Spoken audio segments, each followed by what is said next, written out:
I know you're not gonna believe me, but honestly, my brain still hasn't adjusted to just how smooth ColorOS has been for me. I've been using the Oppo Find X8 Pro for about 2 months now, and it's become very hard for me to leave it. Let me just show it to you, and it's really just 7 to 8 things that have really made all the difference. First, it's really fluid. And I know I can't say this without risking some hate, but this is right now the smoothest UI that I'm using, and yes, better than iPhone. I mean, it just flows. You know, the way it goes from always on display to the lock screen to the home screen. And just look at these lock screen animations. Even something as simple as turning the brightness up and down. Whether it's the way these live notifications expand or even the animation you see when trying to cut out an image from a picture.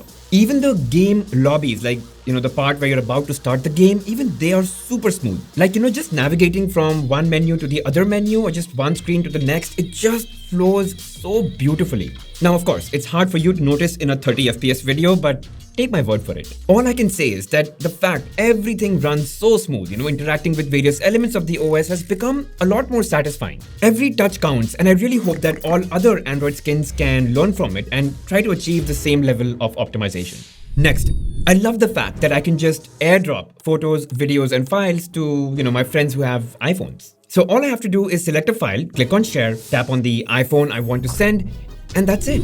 And this really helps when I'm vacationing with friends and all they want are great photos that I took. So it's really easy for me to send it to them. Third, it's just got a couple of things that gets work done. Like one of the things I really use is the sidebar. So let's say that I've downloaded some photos or videos from WhatsApp or Pinterest or whatever. It all appears here in my list, which I can access very quickly no matter which app I'm on. So attaching them to an email or sending it over to a colleague on Slack or even just sharing it on WhatsApp, all of this comes really handy. And similarly, there's something called as File Dock, which is like a clipboard but for files. So you can just drag and drop photos, videos, or even snippets of text and keep it there, and then you can just access them while on any app and use it back from the dock. Fourth, the AI features on this, they're pretty neat. So let's say I'm posting something on Instagram. I could just use the AI writer from the sidebar, describe the situation in a few words, and have it generate the whole caption for me along with hashtags, which I can just copy and paste. There's also an AI reply functionality that helps me very quickly just respond to messages contextually, and it works really well. And there are also other AI features like AI erase if I want to remove unwanted things or people in the photo, and even reflection eraser, which actually works quite well. I mean, look, AI is being used for multiple things across the device and across functionalities, but these are some AI features that I found myself using most of the times, and I'm quite happy with the output. Okay, next, I want to talk about how well you can customize this phone, especially the Flux themes on this. So if you go into wallpapers and style settings, you'll see a bunch of these themes, okay? There are actually many more that you could go for, and some of these are absolutely cool. The animations, as I've shown you a couple of times already, they're really catchy. But the beauty lies in the ability to customize them as per your wish. So, you could choose a style, then a wallpaper of your choice, select a different text, color it differently, and also choose the aesthetics for the time element. And all of that really comes beautifully together when you finalize it. And even for always on display, you've got a variety of options that you could go for. You can even customize the fingerprint animation. I mean, it's a bit much, but goes on to show how wild you can go with customization. And of course, there's like a ton of other things. You can configure your home screen layout across various settings. You can choose the display tone, turn on video color boost for a richer experience. I personally love the ease with which you can take full page screenshots and even partial screenshots. That's very useful.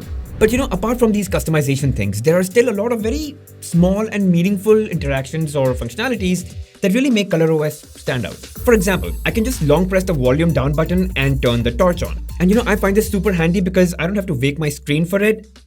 Really helpful at night. I love how the screen smoothly wakes up when you lift it, and the fact a call is auto-answered when you place it next to your ear. Fingerprint unlock can be modified to give you access to some of your, frequently used apps.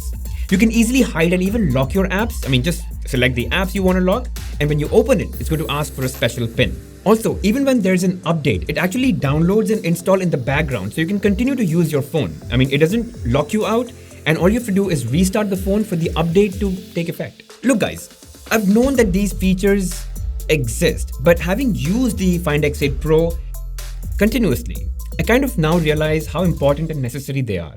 Okay, now let's talk about battery, and it has been amazing. I mean, I've gotten screen on time of about 9 to 10 hours, and I'm on my phone a lot. So if you're a moderate user and you don't use your phone, you're not on it all the time, This can go on for about 2 days. So the Find X8 Pro uses a 5910 mAh silicon battery, which is a pretty decent upgrade from last year's 5000 mAh on the Find X7 Ultra. But this time, it's even more special because it's achieved DxO Mark Gold battery label, which in itself sets a whole new benchmark.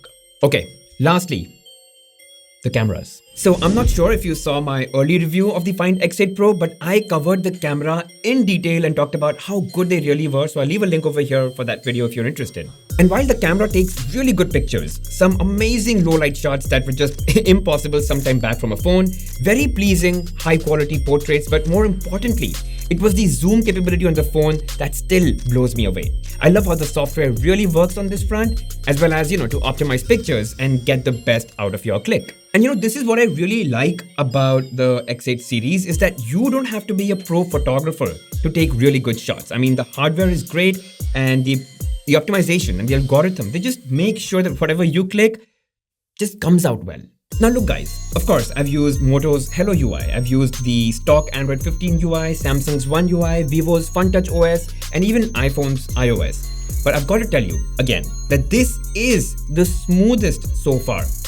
But there are still a few things that I think ColorOS can include to really be the best out there. And first would be a secure wallet, right? Which has like tap to pay functionalities or integration with DigiLocker or even UPI payments. And then next would be a secure folder sort of an app. I mean, like a one-stop app that can just house or securely keep all your sensitive photos, videos, files, and even apps. Third, all AI operations are currently happening on the cloud. So that means they're being processed out of the device, and I guess they can just look into processing it on device. And lastly, something to do with automations and routines or focus modes. For example, iPhone has focus modes and shortcuts app, right?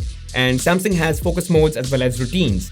So just something that they can also include perhaps in ColorOS 16. But yeah, that's pretty much what I wanted to say and share my experience with you guys of how far ColorOS has come. And I really think that this serves as a great benchmark of how thoughtfully useful, smooth, and fluid an Android skin should be. And I really think that all brands should learn from this. But yeah, if you guys still have any more questions, feel free to drop them in the comment section, and of course I'll try my best to help you guys out. And if you did enjoy watching the video, make sure you hit that like button, subscribe to the channel, hit that bell notification icon, and mark all. It really helps the channel grow. I'll see you guys in the next one.